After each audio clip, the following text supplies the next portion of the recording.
dispositif Pépite a été mis en place à l'échelle nationale.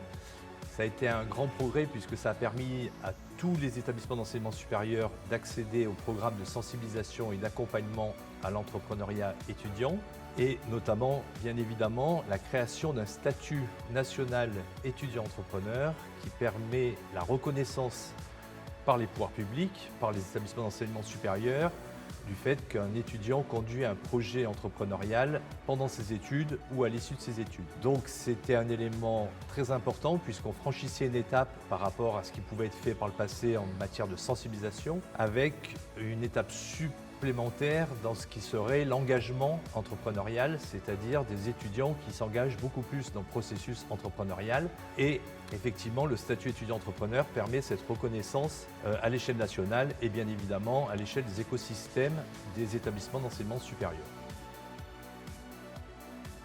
Peut-être un espoir important, c'est que ce dispositif a été conçu au départ pour s'adresser à tous les étudiants à l'échelle nationale, qu'ils soient dans les filières techniques, dans l'économie, le droit, dans les écoles d'ingénieurs, qu'ils soient à l'université, voire même en BTS, donc pour tous les bacheliers. Donc un souhait, je pense pour l'avenir, c'est qu'on réussisse à garder cette diversité des étudiants entrepreneurs par leur formation initiale, mais j'ai envie de dire aussi par rapport à leurs projets, puisqu'il peut y avoir une grande diversité de projets dans l'entrepreneuriat étudiant, du monde associatif aux startups, et ça serait dommage que le dispositif n'arrive pas à s'adapter pour intégrer toute cette diversité.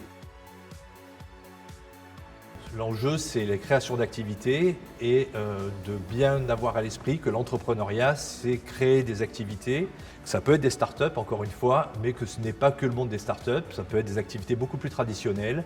On a des enjeux sur la transmission reprise d'entreprise. Donc je dirais diversité entrepreneuriale, ça serait les éléments que j'aimerais qu'on retienne pour l'avenir et qu'on conserve pour le futur.